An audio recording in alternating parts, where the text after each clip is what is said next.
you wanted the best, you've got the best podcast, the hottest podcast in the world. The Chris Voss Show, the preeminent podcast with guests so smart you may experience serious brain bleed. The CEOs, authors, thought leaders, visionaries, and motivators. Get ready. Strap yourself in. Keep your hands, arms, and legs inside the vehicle at all times, because you're about to go on a monster education roller coaster with your brain. Now, here's your host, Chris Voss. Hi, folks. It's Voss here from thechrisvossshow.com. Ladies and gentlemen, when the Iron Lady sings it, that makes it official. Welcome to the big show. We certainly appreciate you guys. As always, for 16 years and over 2,000 episodes, we've been bringing the Chris Voss Show with all the smartest people, the CEOs, the billionaires, the White House presidential advisors, the Pulitzer Prize winners, all those sort of great stuff. In fact, there was a presidential debate last night. I believe we had Susan Page.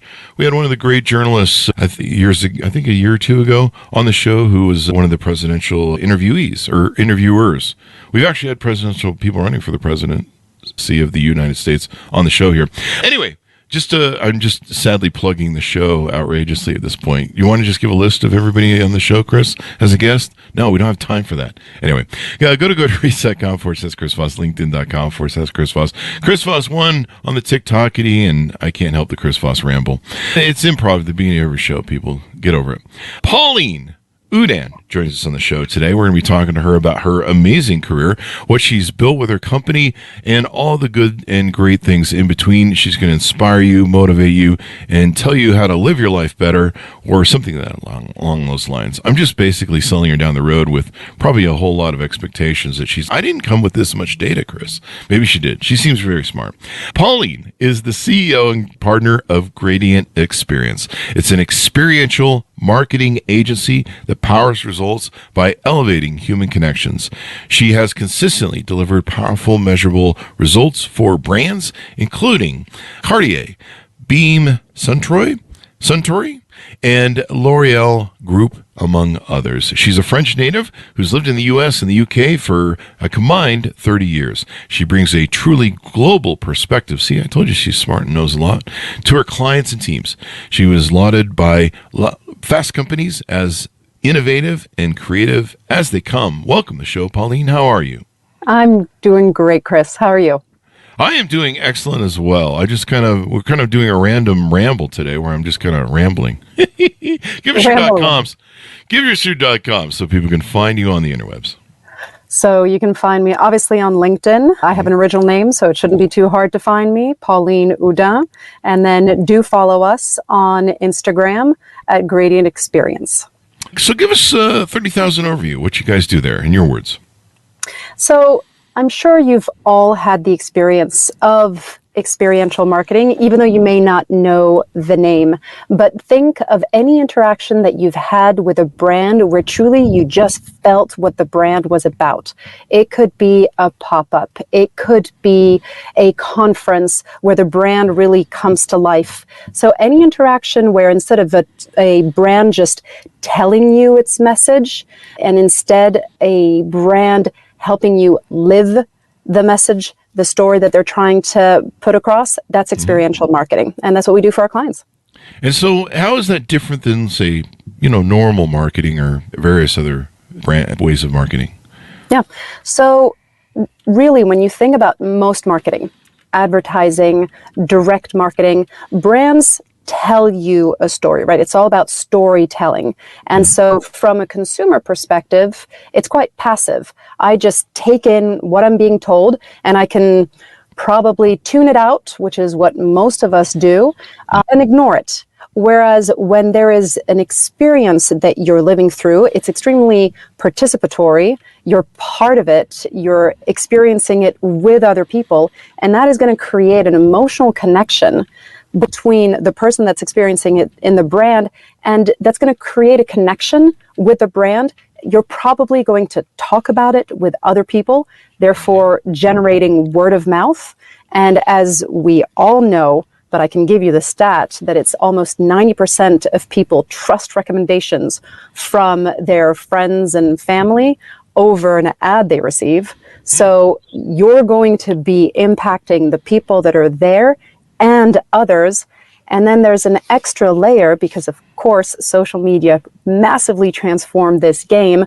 When you create content from an experience where you see people truly interacting with the brand and feeling whatever feeling the brand decided was key for them, wonder, surprise, fear. We had that one for one of our experiences.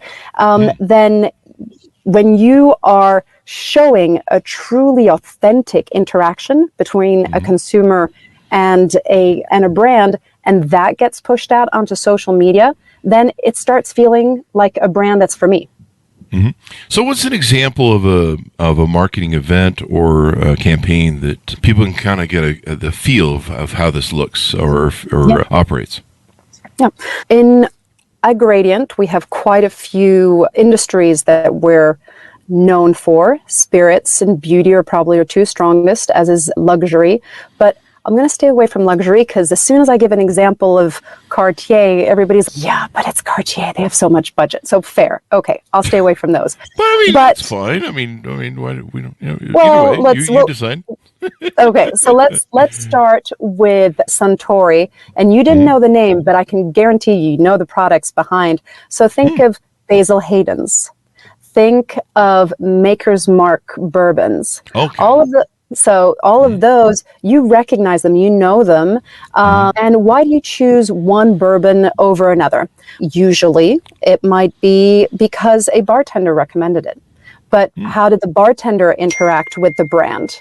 You're going to have quite a few possible interactions with a bartender that will create a moment where you're going to make them a fan of the brand. And from there, they can then choose to promote your brand in their bar.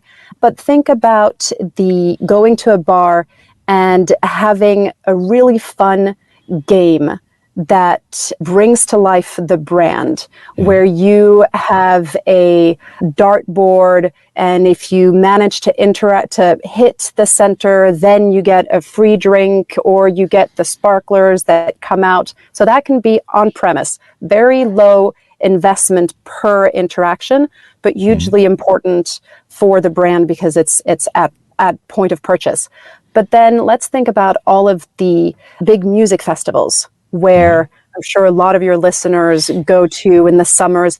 You're going to have huge interactions in those festivals where brands come to life in a really smart way. One of the very smart interactions that we saw was a shampoo brand that during music festivals, multi-day music festivals, offered shampoos for anyone that was at the hair care service, for anyone that was at the festival.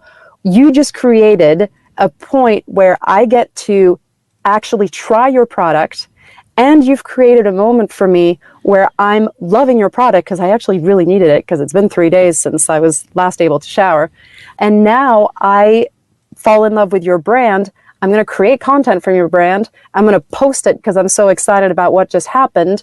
And all of that is a moment for the brand to come out of the supermarket aisle and truly create an interaction with a consumer in a way that's powerful. And probably builds loyalty in a way, or some sort of loyalty. Maybe. Loyalty and even fandom. So if you think about it, when can you actually say, oh yeah, I'm a fan of that shampoo product? Like you're like, yeah, it's the one that's on my shelf. But if you create a moment that truly speaks to me, where I feel like you were at the place that matters to me, you created an experience that mattered to me, you spoke to me, I now feel seen, heard, and I'm now going to associate that positive interaction with your brand, and I'm going to talk about it. You've just made me a fan. And at a moment where, and I'm sure most business people will recognize this, at a moment where media is so fragmented and usually quite ignored, it has become extremely hard to target audiences in a way that's effective. You can't, I mean, unless you've got Super Bowl budgets, it becomes very hard to target on TV. Magazines are all but dead. So social media can certainly be a great way to reach your existing audiences, but you still need a way to reach new audiences and then to create a moment that's strong enough for them to notice you. Association. So making that mental association with the brand, building an experience. So you're just not looking at it on the shelf going, what does Bob Brands do? So a good example of this might be, you mentioned the summer things that people go to, events and stuff. South by Southwest probably has maybe more of these sort of experiential marketing things than probably anybody. When you say that some of those things that you see at South by Southwest, usually they take over a building or they have some sort of event, or usually they have some sort of building they take over and you walk through the building and have the experience and they have whatever going on. Is that a good example of what of experiential marketing then? That is a very good example. South by Southwest, Comic-Con, BeautyCon, Art Basel, where our beauty and luxury clients are always present, Tales of the Cocktails for the spirits industry. All of those are key moments where a lot of people all come in one place and you have an opportunity to really create a reason for them to notice you and to fall in love with you. Yeah. And the experience ends, we've covered South by Southwest for years and gone there and done different events. And of course, we've wandered through all the different setups and stuff. And it is much different when brands compete in this way than just, yelling at you on ads on social media. And I think, is there an effective measurement as to how more effective an experiential marketing setup is comparatively to just, yelling at people on Facebook with Facebook ads? One of the problems I have with Facebook ads and other ads is I'll be interested in something and then I'll buy a product. So I don't know, I'll buy a vacuum. Let's just say we did buy a vacuum. But the problem I have is for 2 to 3 weeks, I'll still see ads that are wasted and ad money wasted of people still trying to sell me a vacuum. And I'm like, I already bought the vacuum. So is there some stats behind this that maybe, I don't know, you can throw at us real quick? So it's the measurability of experiential marketing is actually the element that most marketers say they struggle with the most. We have about 54% of all senior marketers that say that it's one of their top 3 concerns. And one of the fascinating things, and you'll see this actually in the white paper that we're going to be sharing very shortly, is that they usually use these available on the day of stats to track what should be a business investment. And so I'll give you an example, but usually they will say that the attendance on the day of is one of the lowest priorities, and yet it's one of the only metrics that they use to track. And so the interesting thing here is that budgets in experiential marketing have been increasing year over year for the past 3 years. We have 80% of senior marketers, based on a recent survey that we did, that tell us that their experiential marketing budgets have and will continue to increase. So it's not a small chomp change kind of effort that they're looking at, because it is the way to reach especially newer audiences. And yet they're still treating it as a end of the campaign planning effort. We'll think about that, a couple of days before we go live. But the reality is, when it becomes such an important part of your budget, you need to treat it with the same discipline that you would any other effort. And you need to track it with the same discipline that you would any other effort. And so we've actually been investing a lot in measurability. We've created a new tool called Quant, and the amount of data that you can actually get from on-site, and then when you tie in with retail and with social media, is really impressive. But you don't do it after the fact. You actually need to make it part of your marketing effort. And probably combine it with a few other maybe marketing pieces, maybe to like social media to get it out there. Absolutely. Sure it and carries itself. Exactly. And it's all because the important thing is that it's not just who was affected on that day of, it's the ripples that you're creating from it. So yes, you impacted the people that were there, but how much content did they generate from it? How much UGC was created? How far did that go? How much earned media essentially did you get from this? And then of course, if you do have smart tools to measure, you can actually see the lifetime value of a new customer. So for example, for some of our more refined clients like L'Oreal, they have very clear models of attribution and of lifetime value for a customer. And so we will look at how many followers did they gain pre and post experience. We look at that a month after, 3 months afterwards, and that can be directly attributed to the experience. And that has a value that goes significantly beyond how many people walked through the door. But in the same way, we have this pretty exciting tool that allows us to track not individuals, but phones. And really, Chris, do you know anyone that today still walks around without a phone? I mean, other than maybe like our old parents, and even then. They have flip phones. So if there is a phone, there is a ping to any kind of mobile device that's nearby.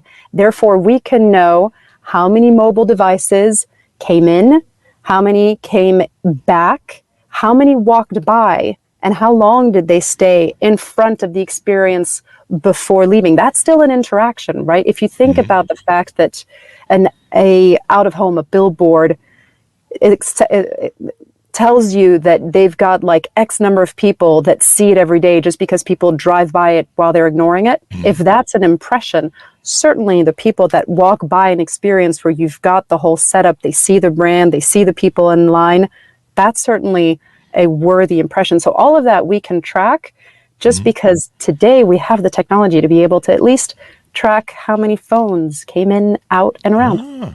So I've seen the lines at South by Southwest usually has lines at experiential events, and it's amazing because in any other day, if I stood as a carnival barker at the local grocery store and like, how many people want to hear about Coke?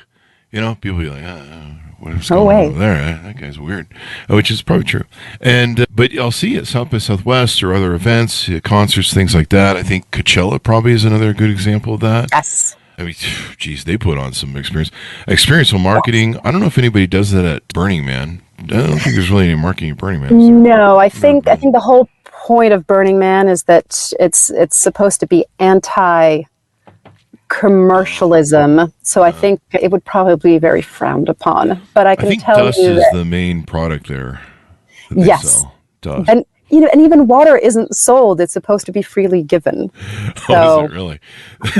But that being said, I can tell you that in most experiential agencies like ours and like our competitors, that week of Burning Man, it's like dust balls in the office. Like no one's here, everybody's over there because it is the same sort of experience that you're seeking, but you're taking inspiration. A lot of our creatives take inspiration from sort of what is lived there and then think about how to apply it into a world of marketing.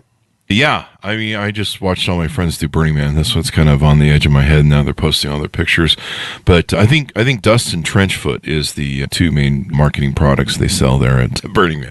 I tease my Burning Man folks, but yeah, it's a great experience that people love to do. Now, one thing you mentioned that perked my ears was you mentioned lifetime tracking, I think it was, or lifetime measuring of the customer in how they interact. Years ago, decades ago, 2000 to 2006, I used to go to Sundance every year, and we owned a acting agency, and so we get invited by Hollywood to go up there, and there was a lot of shows going on in Utah at the time, Touched by an Angel and stuff. So we were always invited to all the cool parties. And even as I sit here today and think about the Sundance Film Festival, that we always go to every year, there was decades ago, there was a house called the Chevy House or the GM House. I'm pretty sure it was the Chevy House. And they would throw the best parties. And so to this day, I still am recognizing the brand when I think about that. And it's been decades later. There's probably experiences I've had with products, maybe you're drinking a Coke and you fall in love over dinner or something. I don't know.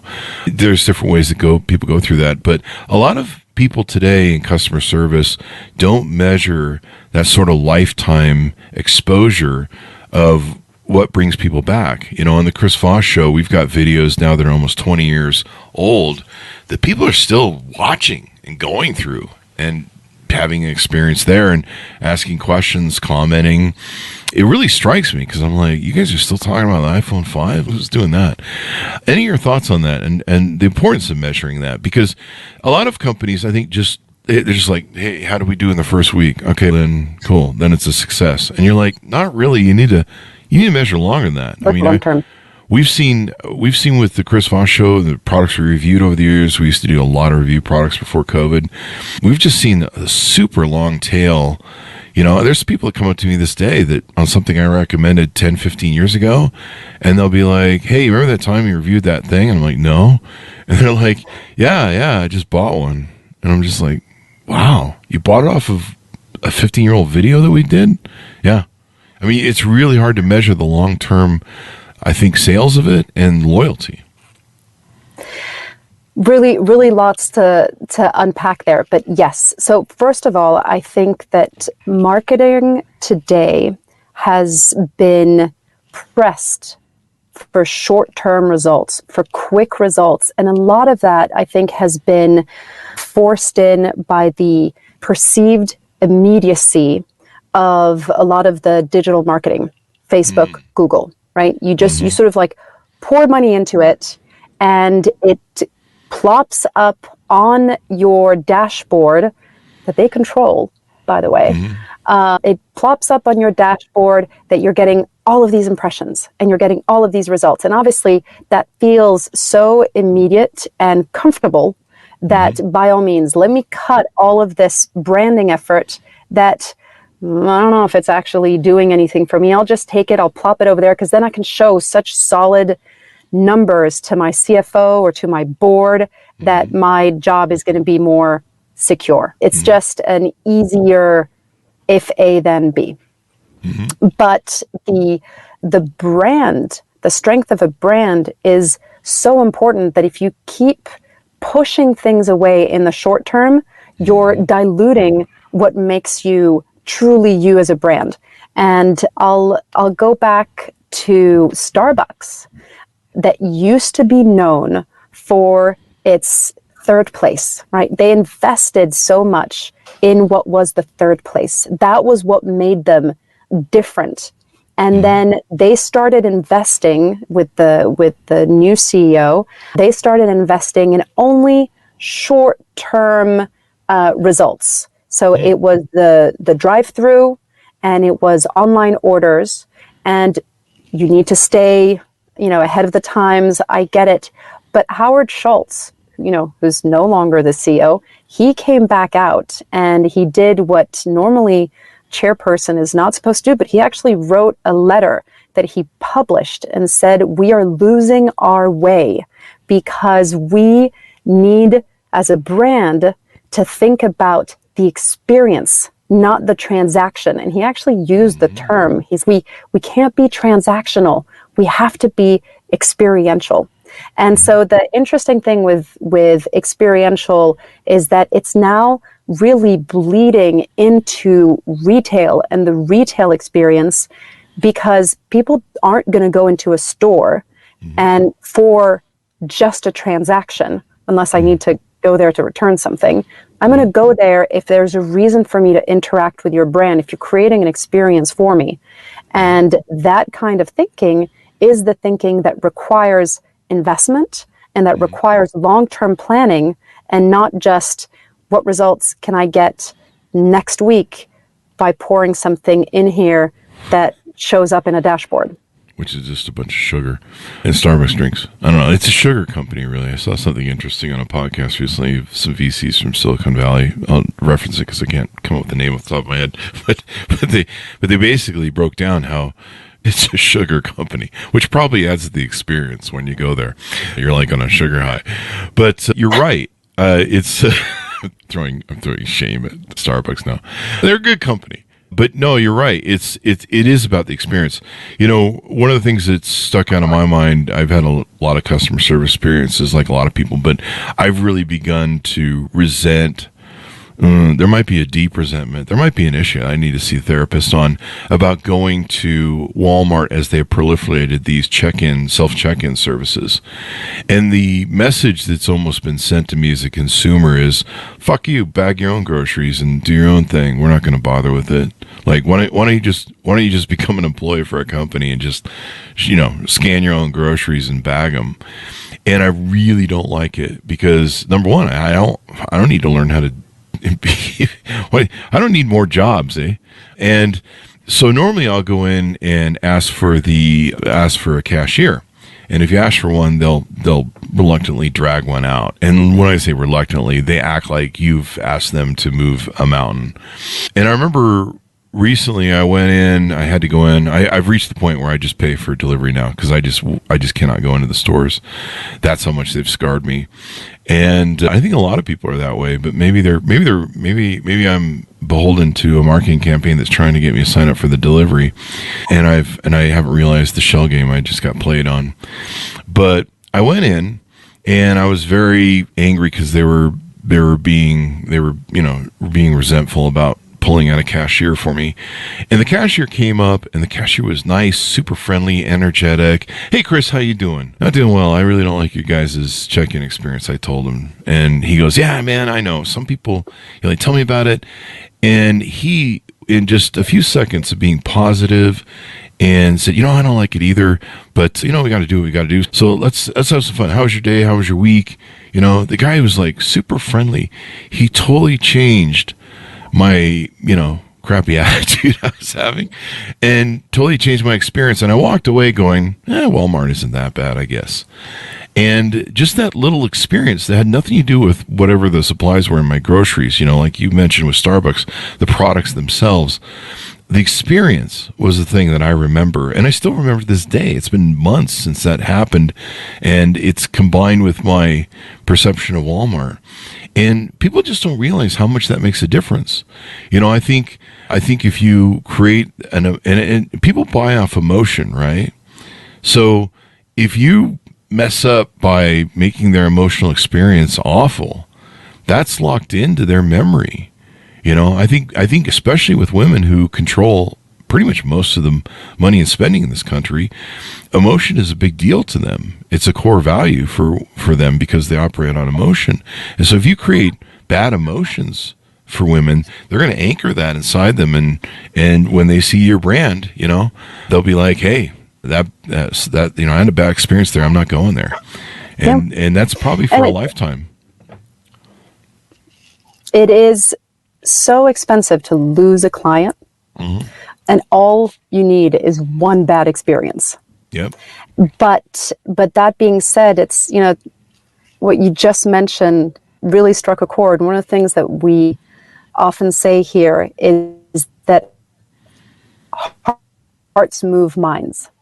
We like to believe that we are logical and thoughtful when we purchase specific products, and yes, we do our research and all that, but at the end of the day, you buy this toilet paper because you have some sort of like a affinity for it, right? Like you didn't do your market research of the cost per ply and, the resourcing of the paper. There's shortcuts that we all take, and that one's got a teddy bear on it, and teddy bears are soft, so I'll just grab the one with the teddy bear, and because it creates, like connection. Oh. But then there's something else that you just mentioned, sort of like that difficulty that they're creating by trying to create a different system. I'll give you one example that just blew my mind. Have you been to a Uniqlo store? No. I'm not sure if we have them here locally. So next time you're in a, like a major metropolis, New York, San Francisco, etc., it's a Japanese store that sells clothing, but a lot of like quality basics. Mm-hmm. You know, so if you need like a new battery of like white, gray, black t-shirts, it's sort of like a great go-to.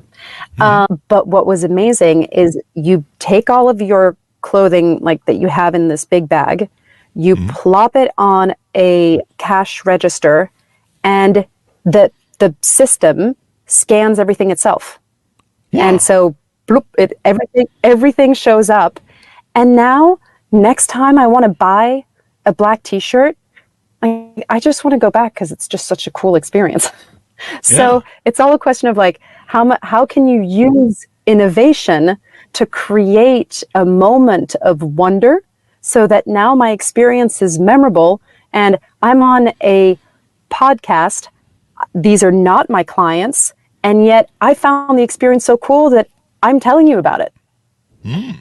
And you'll tell people for years. I mean, we learned this decades ago with Tom Peters in Search for Excellence, I think it was, or no, I don't know. I have to remember. It's a Tom Peters book that kind of launched the customer service sort of thing.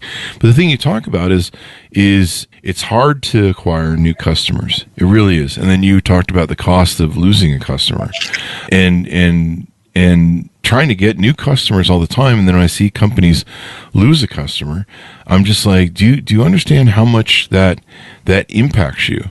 It's very interesting in how people don't measure that. And I think one of the things you talked about was how we started off talking about how short-term sometimes marketing departments can be.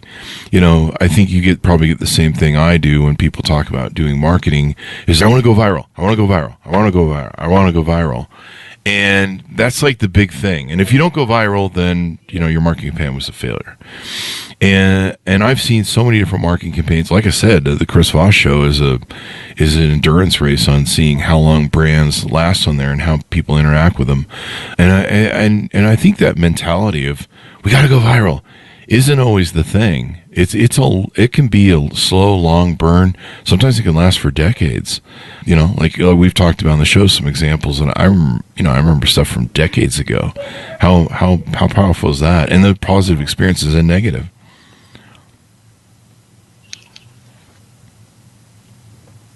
Very powerful. I don't know if you didn't throw you a question there, so I kind of gave you something on the setup there. So there's something. Go ahead. Yeah, one of the things, at least at Gradient, that matters a lot to us is measurability. And so we are always looking at new tools. And the reality, Chris, is that today we live honestly in such an exciting time. Mm-hmm. AI tools are allowing us to measure things that when I started my career, it was all Excel documents and people doing data entry. And then at the end, if you were a client that had budgets, you'd have a consultant that would crunch those numbers for you. And then once a year, they would look at all the results and they tell you, okay, moving forward for the rest of the year, this is your strategy. But you sort of had to have all of that manual effort that went into it. Mm-hmm. But because we're so focused on measurability, we're always looking at new tools that are coming out. And I have to tell you, yesterday I saw a new tool that truly allows brands to look at what is the impact of that base brand effort that you put in, right? All of that work that you do. So if you turn off the social media ads and you turn off your TV and you turn off your in-store discounts, what's left? And if you did nothing, what would be, to your point, the tail at which it starts really reducing and pinching? At which point are you just no longer top of mind? And so I think probably the biggest message that I'd like to get out there to any marketer that's listening is, don't assume that because you couldn't measure something 6 months ago that you can't measure it today. Wow. There's really exciting innovation that's happening in this space, and it is worth staying curious. It's worth reading up on, because I think very soon a lot of marketers are going to realize, because we're going to start having the tools, that they've been pouring budgets into places where they're They may be told that they're getting all of these impressions, but the results are not necessarily there. And at that point, I think there's probably going to be some significant shifts in marketing budgets across the spectrum, and hopefully more to my space. You have a lot of great examples on your website of some of the different things that people use for experiential marketing. One thing you talk about on there is live content and how much that impacts the experiential marketing, and AR and AI, it sounds like, is a big future of this.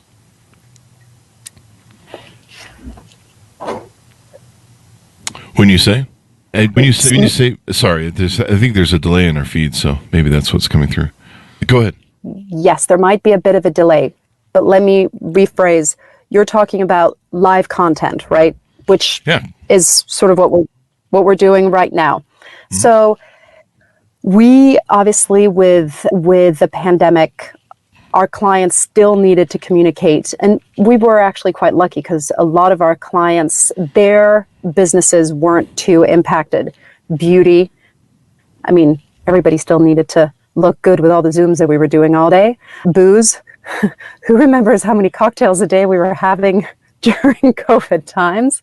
And luxury products seem to have completely not been affected. But you still needed to have interactions with consumers in a meaningful way.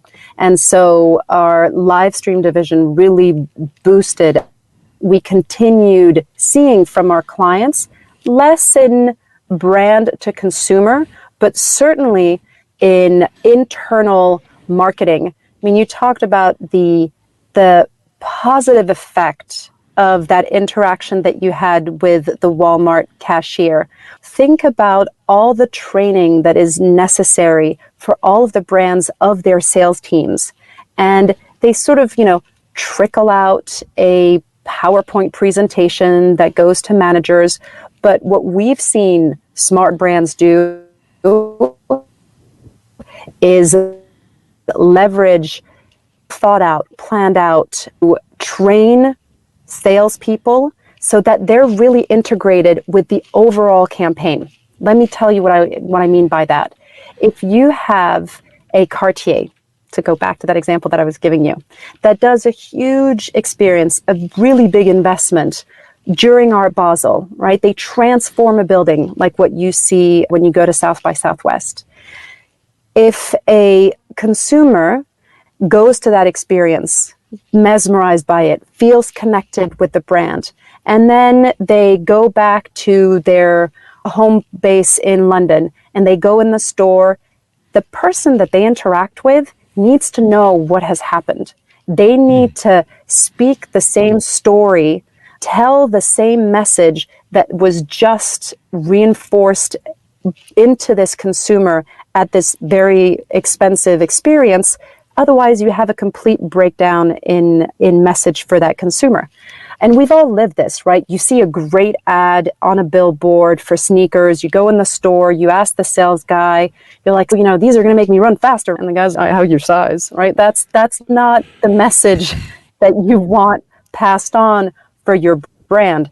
And so live content is actually something that is still massively used by smart marketers to really motivate, drum up their sales teams or their marketing teams so that you've got a consistent story throughout all of your customer interactions. Mm-hmm. The consistent story, then creating those experiences. Tell us a little bit about this white paper. When is it published? How can people download it and get a hold of it? I'm going to make sure that you have it so that you have the link so that in future listeners in 15 years, I think that's what you were saying, that your listeners continue to go back to your stories for over 15 years. So it will be there in the show notes, I'm sure. Otherwise, on our website. And this white paper is called Impact, Marketing in the Experience Era. And what we've done is we've researched with CMOs, CEOs, and with direct interviews. And then we've interviewed over 750 senior marketers to really understand what makes experience marketing highly impactful. What do the smart marketers do that works well? And we came out with this acronym. So IMPACT is actually an acronym. It is integrated, measurable, participatory, effective, community building, and true to brand. So I'll quickly give you the summary. Integrated, I think we mentioned it. It's sort of like not putting it all the way at the end, but really thinking of the experience as a central piece from which you can create a lot of content and connect with a lot of other pieces of the puzzle. So that's integrated. Measurable, I believe, speaks for itself, and we spoke quite a bit about it. Participatory, so am I just being asked to sit in a movie theater and be fed a video, or is it something where I'm going to be interacting with it, where I get to touch it, where I get to create, where I get to scratch and sniff, whatever it is? How am I part of the experience? Effective, with an A, is really about, is this creating an emotion? So am I just being fed information, or is there something that's going to trigger an emotion? Because, as we said, hearts move minds. It's once my emotions are pushed that I really consider I have a connection with a brand. Community building really at two levels, but we know that we're mammals, we're social animals.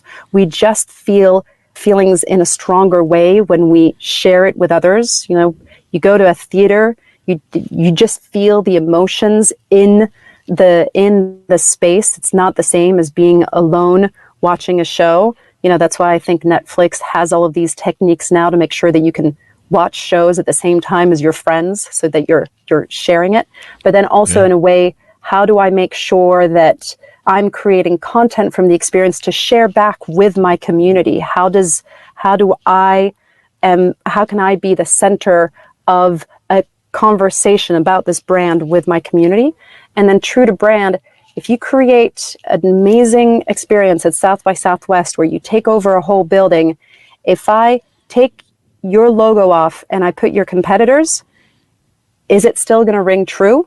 Or is the experience really, truly unique to your story, your brand? And so all of these elements are sort of broken out into the white paper with questions for marketers to ask themselves, because if you're going to be investing in experiential marketing, and it can be, as we said, you know, a booth at a conference, it can be influencer trip where you get influencers to come to your manufacturing location so they can see how everything's happening, or it can be all the way to, you know, a big extravaganza like at South by Southwest. If you're going to be investing that kind of money, make sure that you do it well so that you get the results, so that overall experiential marketing is seen as something that works, because that's really what we're trying to promote.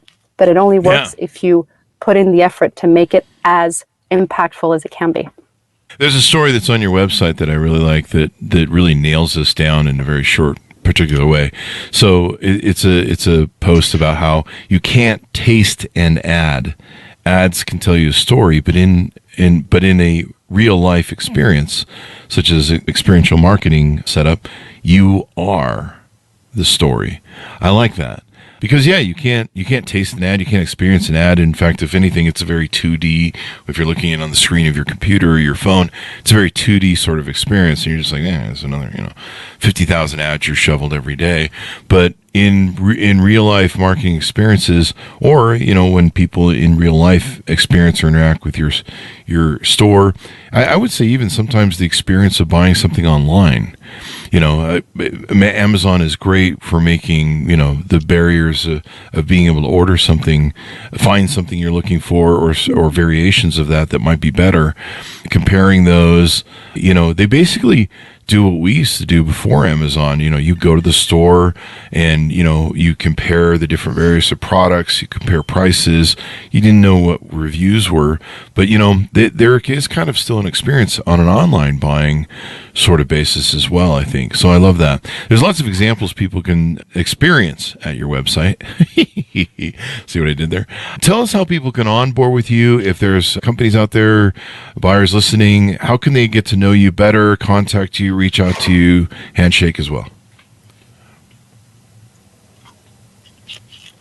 Our website is, chock full of case studies. We really try to be very transparent about the work that we do, how we did it, the results that we got. And we share a lot of that also on our socials, on our Instagram, on LinkedIn. I think it's an exciting time for experiential marketing, and we're just trying to make sure that there's enough information out there so that people really feel confident that it's the right investment for their brands.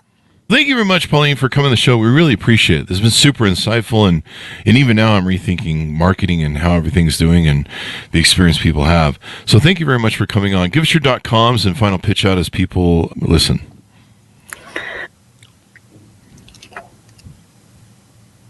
gradientexperience.com. From there, you'll be able to find everything else. And for any brand that is listening, if they need advice on how to truly create a strong brand experience, please reach out. We'd be we'd be happy to talk. There you go. Thank you very much, Pauline. We really appreciate it. Have a great day. Thanks to my audience for tuning in. Go to goodreads.com/Chris Voss, LinkedIn.com/Chris Voss, Chris Voss One, the TikTokity, all those crazy places on the internet. Be good to each other. Stay safe. We'll see you next time. And